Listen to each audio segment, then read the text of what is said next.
I'm 74 years old, and if I'm being honest with you right now, truly honest, I wasted most of it. Not all of it, but most of it.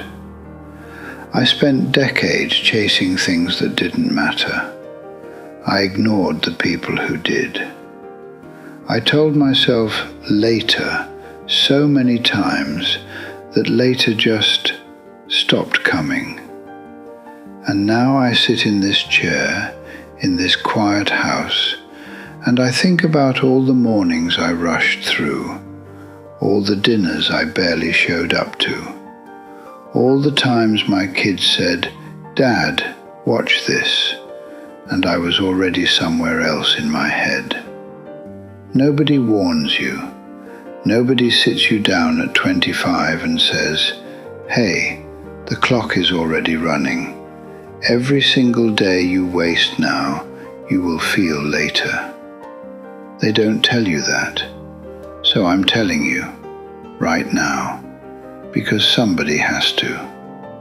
I don't want your sympathy. I want your attention. Because what I'm about to share, the mistakes I made, the years I threw away, if even one of you changes one thing because of what I say today, then maybe these 74 years meant something after all. I was 27 when I got my first real job. Good salary, corner office by the time I was 35. I thought I had made it. I worked 14-hour days, weekends, holidays. I missed my daughter's first steps because I was on a call with a client in another time zone. My wife told me about it when I got home that night. She wasn't angry. That was the worst part. She had just accepted it, like she already knew that's who I was. And I told myself, this is temporary. Once I make enough, I'll slow down. I'll be present. I'll take the vacation. I'll coach the Little League team. That day never came, because the finish line keeps moving. When you're chasing money, there is no enough. You hit one number, and a new number appears. You get the raise, and suddenly the raise isn't enough. You buy the house, and then you need a bigger house. I was 52 before I realized I had spent 25 years running on a treadmill, going nowhere. You know what I have to show for all that work? A retirement account, and a relationship with my children that took years to repair, and some of it, honestly, never fully did. Here is what I wish someone had told me at 27. Money is a tool. It is not a destination. You need enough to be free, enough to not worry, enough to give your family security. But beyond that, every extra dollar you chase costs you something you cannot buy back. It costs you time. It costs you presence. It costs you the small, ordinary moments that I promise you are not small at all. I would trade every dollar I made for one more ordinary Tuesday with my kids when they were little. One more slow morning where nobody was rushing. One more evening where I was actually there, not just in the room, but there. Don't make my mistake. This one is harder to talk about, because it means admitting I was wrong. And for most of my life, I was not good at that. I had a brother. His name was Raymond. We were close when we were young, inseparable actually. 2 years apart, same neighborhood, same everything. We had a falling out when I was 38, a stupid argument about money, a loan that went wrong.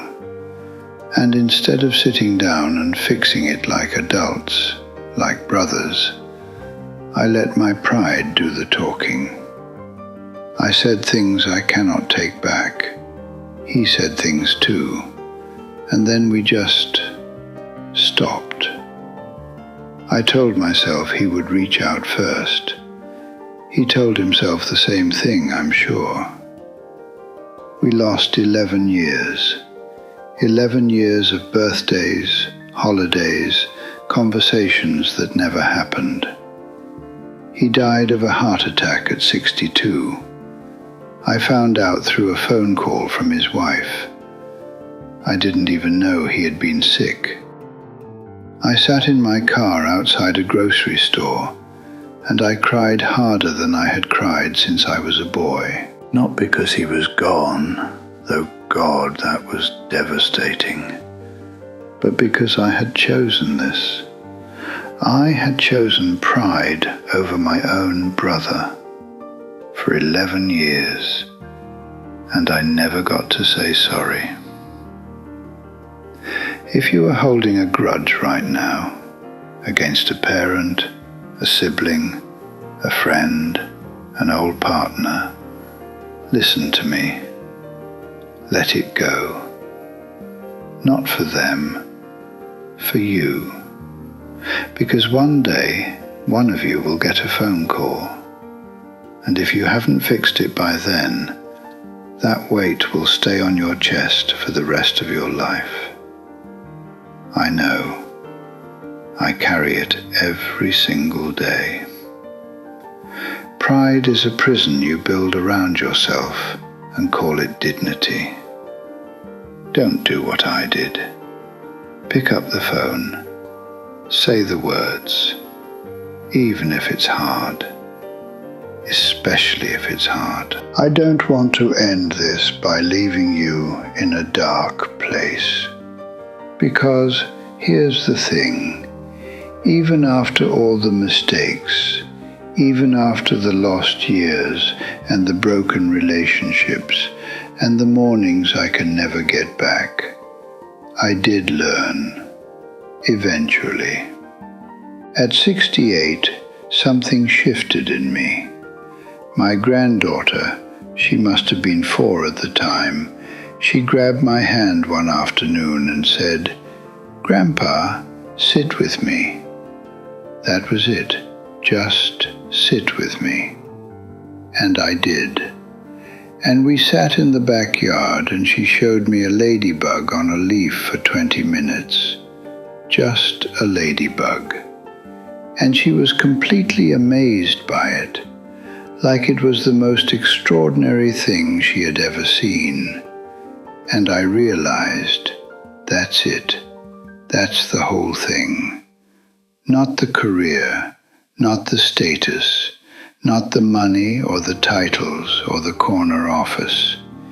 It's the ladybug on the leaf. It's the hand that reaches for yours. It's being present enough to see it. I learned it at 68. I wish I had learned it at 28. So, let me leave you with this, and I mean every word. Stop postponing your life. Whatever you are waiting for permission to do, go do it. The right moment is not coming. This is the moment. Call the people you love, today, not tomorrow, not after this video, now. Put your phone down more. Look at the people across the table from you. They will not be there forever. Nothing is forever. And forgive. Forgive whoever you're still punishing with your silence, because you are not punishing them. You are punishing yourself. I wasted years I can never get back. But you still have time. Don't waste yours. Thank you for listening to an old man.